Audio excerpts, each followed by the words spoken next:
On this edition of the NESN College Hockey Podcast, we'll give you our 3 stars of the week in Hockey East, preview this weekend's action of games, and speak with Boston University women's head coach Brian Durocher.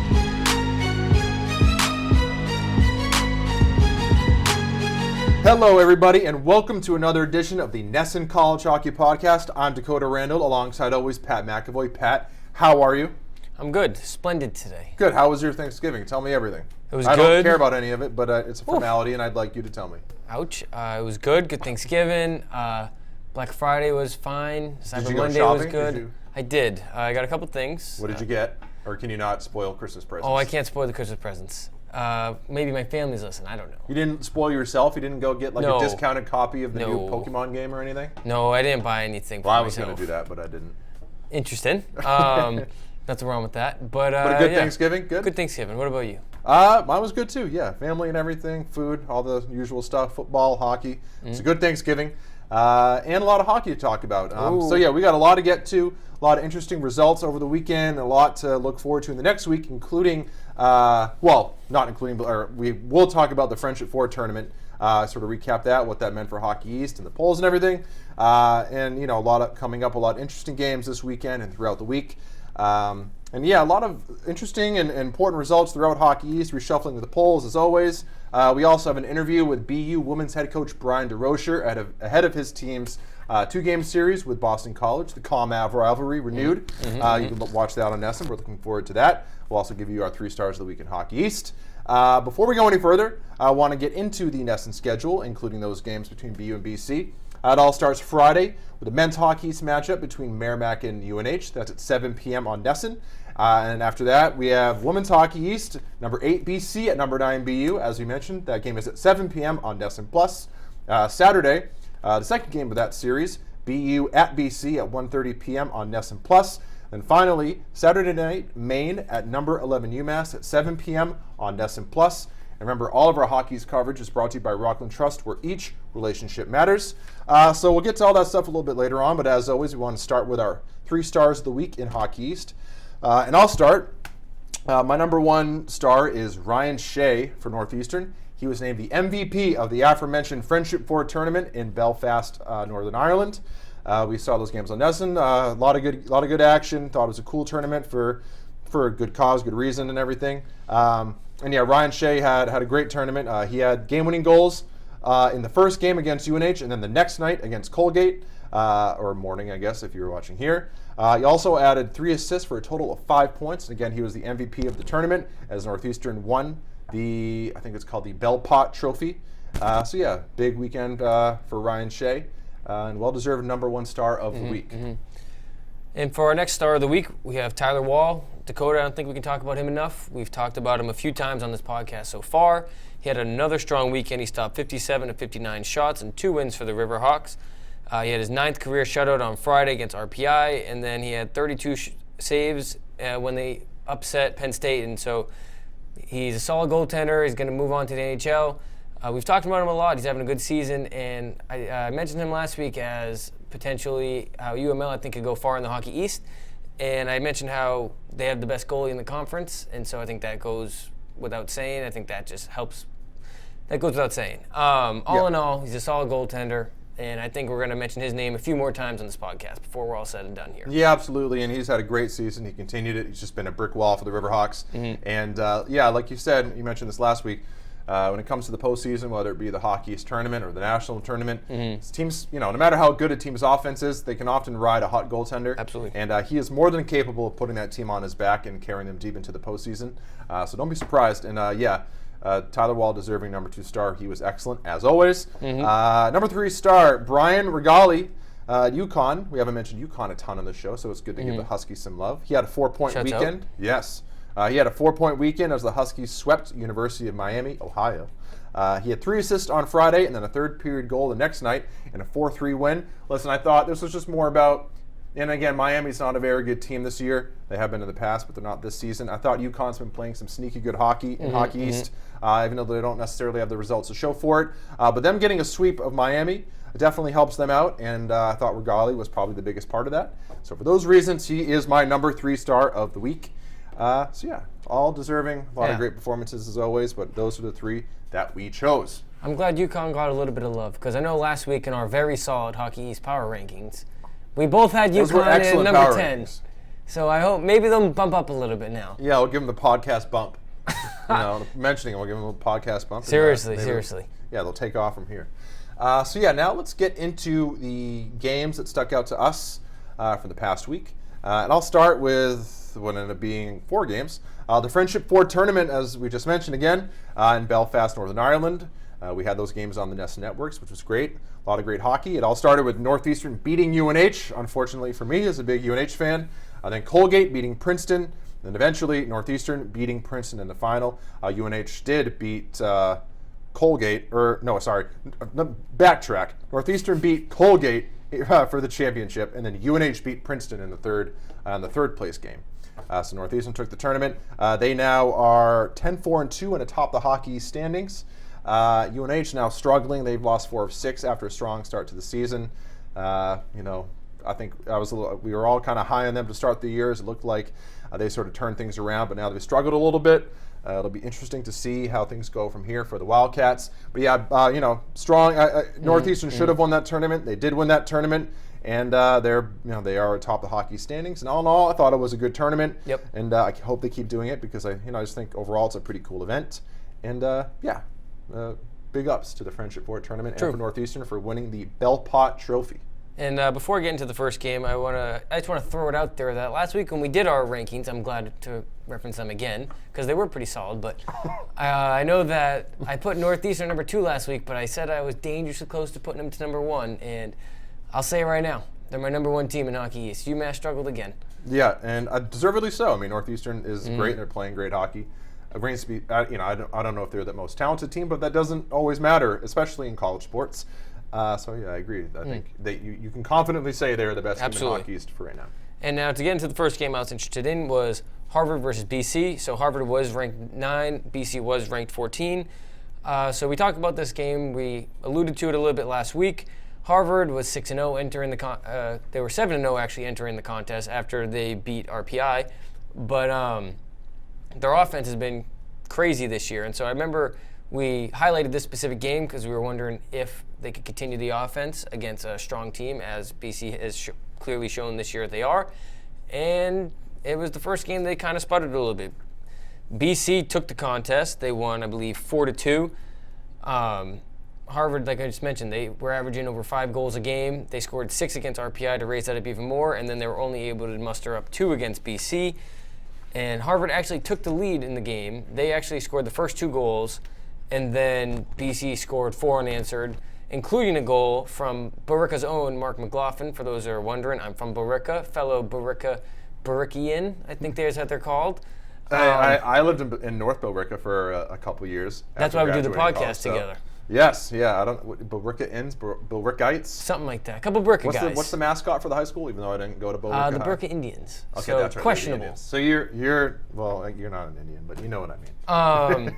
Fair. But so back to the game. So Harvard, it looked like they were on pace to kind of just continue what they've been doing and just stomping on other teams. But they scored the first 2, gave up 4 straight, including a 3-goal second period by BC, and I think it reaffirmed how strong BC is now after struggling earlier in the season.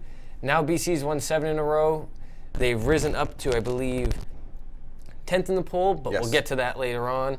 And it shows a lot about both of these 2 teams, I think. Yeah, and I think, I guess my big takeaway from that game is that both teams are really good. Very true. So Harvard lost, but it's not really a huge knock against them. Good first hockey. Loss of the season. Yeah, good hockey. Speaking of good hockey, Minnesota State, the number 1 team in the country, sweeping Minnesota Duluth, the 2-time defending national champions, going for the 3-peat. And right now, there are hopes of becoming only the second 3-peat in college hockey history, but the first since 1951 through 53. University of Michigan. Those hopes aren't looking so good because Minnesota Duluth is absolutely struggling. I think, what was it? Last week they beat Denver. Either way, they had a marquee win recently. I'm blanking. They beat Minnesota, I believe, 2 weeks ago. Yeah, and they had another marquee win in there too that's made you think, well, they get up for the big games. Yep. But again, they're 7-6-1, and again, Minnesota State is great, so there's not necessarily any shame in losing to Minnesota State. True. But I thought it would have been a good opportunity for Duluth to just sort of remind everyone how good they are, and instead they kind of, I don't want to say they got dominated, but it wasn't like they gave Minnesota State too much trouble. Minnesota State won the first game 4-1, and then the next one 3-1. Yep. So just kind of all around a really strong, impressive performance from Minnesota State, who remained number one, of course. We'll get to the polls in a bit. Minnesota Duluth dropping all the way to 14th. So I think it's a two-game series that says a lot about both teams. It kind of reaffirms that Minnesota State really is the class of college hockey at this moment, and also reminds you that maybe this isn't the same Minnesota Duluth team that we've seen in the past. Is there something wrong with the Bulldogs? Probably not. Yeah. They'll probably figure it out and go on a deep postseason run, but right now you have to worry about them a little bit. I agree, because I was just looking to it was actually 3 weeks ago that they beat Denver, but then after that they faced Miami of Ohio, and they dropped one of the games. Yeah, that's what it was. So yeah, up and down, and so then this it's one. interesting. Yeah. And so speaking of interesting, I have another contest to talk to you about. Penn State versus Great UML. segue, Pat. We previewed this last weekend as well because we both thought it was pretty cool how Penn State was coming to Massachusetts for 2 games because they faced Merrimack. They smoked Merrimack 7-0. We don't need to talk about that. But then they faced UML, and UML pulled the upset. So this is another game in which it was big. It shows a lot about both teams. But so UML got on the board first. Penn State tied it up. UML took the lead once again. And then with 23 seconds left in the game, Penn State forced overtime. They snuck one by Tyler Wall. But I guess the momentum didn't carry over, and UML scored the winning goal halfway through the overtime period from Jace Blackman. But so this is a pretty cool moment. I think this is this is their biggest moment of the season so far to this point. They were last week number 7 Penn State, number 15 UML. So this is their biggest win of the season, most marquee win of the season. And the funny thing I actually took away from this, which was interesting, is that yes, Penn State smoked Merrimack beforehand. UML was coming off of a win over RPI. Yeah, that was a 7-0 throttling of your Warriors. Yeah, it's not. But I mean, that's But so UML swept the weekend as well. But so after the big win over Penn State, we'll get to the polls in just a minute. But Penn State rose, UML fell. So interesting. Yeah, good point. But we'll talk about that and more once we get there. Right. Before we do, I just want to get to a few more notable games from the weekend. Number 3 North Dakota beating Minnesota 9-3. Minnesota's not very good, but just and obviously North Dakota is, but a 9-3 victory is worth mentioning because that is just a total waxing by North Dakota. Michigan Tech splits with Alaska Fairbanks, and Northern Michigan splits with Alabama Huntsville. So just a good weekend for underdogs against Michigan schools. Particularly Alabama Huntsville. Alaska Fairbanks is a pretty good program, but Northern Michigan and Michigan Tech are the better programs in those games. And so I thought just kind of interesting, couple surprising splits. One of the real marquee results of the weekend, Bowling Green with back-to-back 5-2 wins over Notre Dame. Huge statement for Bowling Green. Notre Dame, one of the best teams in the country, still one of the best teams in the country, but Bowling Green was I think a team that anybody who kind of follows college hockey knows that they're good. Have some impressive victories, and they played some good hockey. But to go out and sweep a team like Notre Dame and in convincing fashion, 5-2 both nights, that says a lot. I think Bowling Green is officially a team to be taken seriously in the national scene. Quinnipiac splits with UMass. I don't know. I don't have too much for a takeaway for UMass. I think they've kind of been inconsistent this season. I still think they're a great team, but it's kind of they've been kind of up and down. This is kind of a continuation of that. But for Quinnipiac, it really is a big win. They've been struggling a lot, falling all the way out of the polls. They needed a big win, and to beat a program like UMass just reminds you what Quinnipiac is capable of when it's at the top of its game. Maine beats and ties St. Lawrence. They should have taken care of St. Lawrence. The tie, I guess, was a little surprising, but regardless, I thought it was a strong comeback for Maine after being swept by Northeastern. Good weekend for the Black Bears. Solid weekend. Yes, and then a couple more. Cornell gets a 2-1 win over BU. BU looked pretty good in this game, but Cornell, number 2 team in the country, undefeated. They looked really great. Just a great team. And then Vermont loses by 1 and then ties number 20 Arizona State. And the Catamounts traveled across the country, no less. So they went all the way from freezing Burlington, Vermont, to the desert to face Arizona State. And, Vermont is one of the worst teams record-wise in the country this year, and that's a good result for them. They only lost by one, and they tied a top 20 program. So, I thought that was worth noting for the Catamounts. Before we get into our interview with Brian Durocher, I want to go over the polls, and then Pat, I know you have some takeaways from the polls, as always. Big time. Number 1, Minnesota State. Number 2, Cornell. And then North Dakota, Denver, Clarkson, Penn State, Ohio State, Northeastern, Notre Dame, Boston College at number 10, followed by UMass, Harvard, Bowling Green, Minnesota Duluth, Providence, UMass Lowell, Western Michigan, Omaha, Nebraska Omaha at number 18, then Wisconsin and Arizona State. A lot of shuffling around. True. And so to even go off what you were saying, so you can't really look at this poll, I think, without first noticing that Duluth fell from 8 to 14 after their 2 losses against Minnesota State. It's a big fall. They've been free fall, if you will. Minnesota Duluth, you have to give them the benefit of the doubt winning the national championship the last 2 years, but in reality, they've not really looked the same this year. They've lost to Miami of Ohio now, and now 2 against Minnesota State. So they've lost 3 of their last 6, so who knows what's going to happen with them. Notre Dame also was a big faller of the week. They went from 5 to 9 after dropping the 2 straight against Bowling Green that you mentioned. Notre Dame was as high as 3 2 weeks ago. Then they dropped from 3 to 5 because they tied and lost to Michigan State last week. Right. And now they've fallen even further. So this is just another example, I think, of just a weird stretch for a solid team. So I'm sure they'll be fine, though. And then I alluded to this, but UML, they beat Penn State and they beat RPI, but they fell from 15 to 16.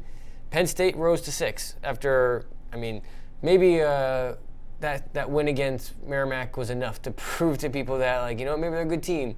7-0 win, I guess, but Merrimack's Merrimack. But right. But then, so on the other side, so the biggest risers of the week I found were Boston College, who went from 14 to 10. They beat Yale 6-2, like I mentioned, and then Harvard. They lost 4 straight early on, and now have won 7 in a row. So it seems as if they've righted the ship.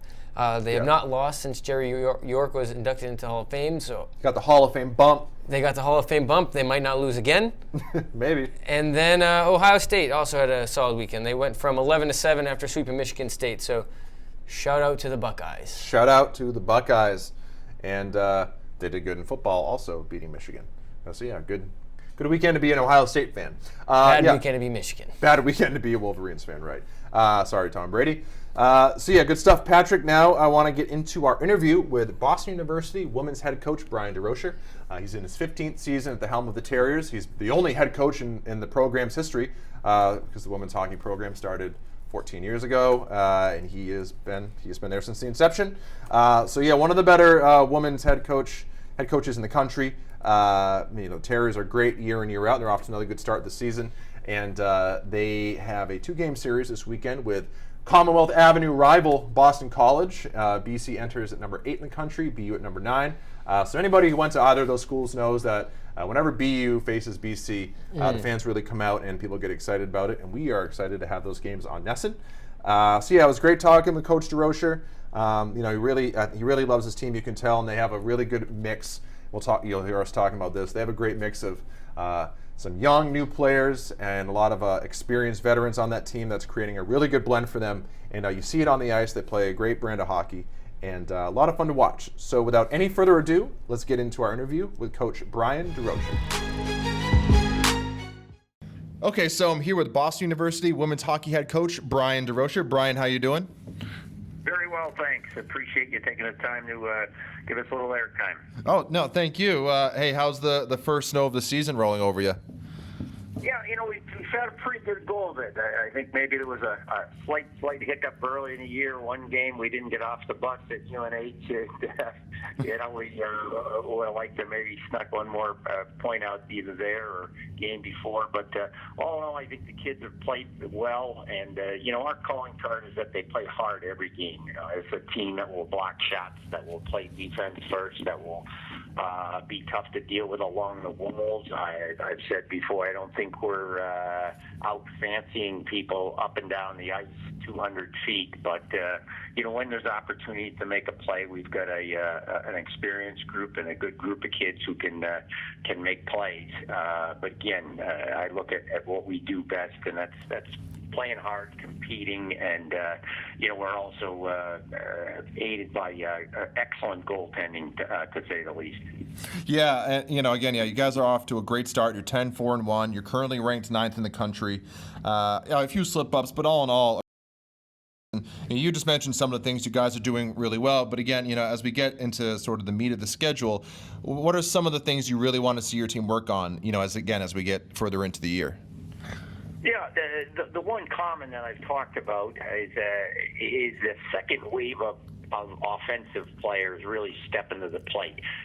If you look at Jesse Comfer and Sammy Davis, and unfortunately Jesse missed the first, 9 or 10 games. We were kind of a two-person offense last year, and then a bunch of people chipping in. But I think that group of people that return, which was all but one forward, and you add in, a couple of freshmen, Haley Blinkhorn and Julia Neris, you had anywhere from 8, 9, or 10 forwards here who I felt could improve their point total by potentially 10 points or more, maybe score 5 more goals than they did the year before. And what it's going to take is probably 3, maybe 4 of those people, and then you've got that second wave that is going to be very important, because there's no guarantee that when you have 60-something, 50-something point seasons that you're going to come back with that same number. The goalies make big saves, the defense keeps a closer eye on you, whatever it is. Right. And maybe even luck comes in play, but and injuries. But without a doubt, those kids we needed to step forward, and we've seen some light here the last couple of games. I think we've scored 14 goals in our last 3 games, so there's an improvement there. But now I want to see that confidence snowball to multiple games or a month-long work, and ideally the whole back half of the season. Great. You kind of just talked or touched on this a little bit, but you've got a good mix of younger players and established veterans. You mentioned Julie Neris as a freshman, leads the team in goals. Christina Scholler, Nara Elia are juniors making big contributions. Jessie Comfort, now that she's back, obviously having a big season like she did last year, getting good contributions again from your seniors. So just how important do you think it is to have that good mix of youth and experience on a team? Yeah, it's paramount, and without a doubt, experience is the optimal word. You want to have experience. Even a sophomore sometime, if she's played the entire freshman year, got her 35, 37, 38 games in, maybe didn't have to have a dynamic role, but had sort of a regular role, then a lot more experience because she knows the pace of the game, and right. Then you have maybe a freshman who's a little bit ahead of their time in ability or maturity or whatever. Those are the things that you're looking for to really carry your team. But the experience is hard to measure because those kids have played in big games and they've gotten over usually the freshman jitters that happen because you're trying too hard, or you're a little nervous, or thinking about the system more than catching a pass. And we've got a whole bunch of kids who should be thinking about just execution because they know how to play the game at this level. Right. And obviously you have a great team and are one of the best programs in Hockey East. But thus far, you are 0-3 against Northeastern and BC, 2 of the other elite programs in the conference. How important is it for your team to go out this weekend and have a good showing against a team like the Eagles? Well, you want to make sure you're beating the best, and those 2 have been the best for a couple of years at the top of Hockey East.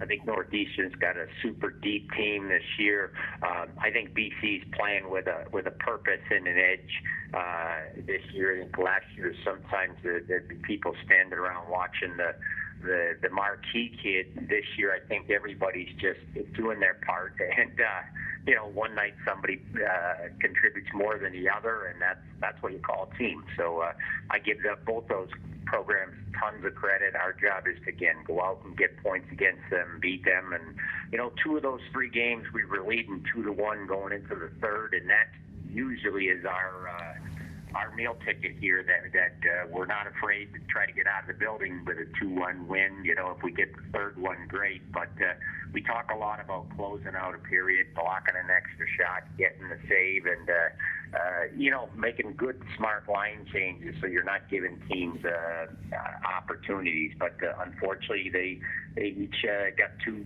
goals in the third and won 3-2. Maybe 4-2 with BC because they got an open net goal. But we gave ourselves a chance to win there, and we just have to close the deal, so to say. And staying on the Eagles, the ComAv rivalry always has been a big deal for the men's programs. Obviously, they have a little bit more history. They've been around longer. But I'm wondering, again, we always hear the players on the men's side talk about it. But how important do you think it is for the women's players as well? Even though the history of the program isn't as long as some of the men's side, but I think the rivalry still kind of exists in the same way for the women's teams. Yeah, well, the thing that I think parallels in BU and BC is that we're both still fairly new programs. I don't think until we started 15 years ago, BC really put the resources into it. And the 2 powers were Northeastern and Harvard, so they have a long-standing respect and credibility. They've obviously both have good hockey teams, and so it's maybe a little more of an interesting group of 4 here. But without a doubt, when we play BC, it's a battle. It's a great game. We've each seemed to play better in the other person's rink.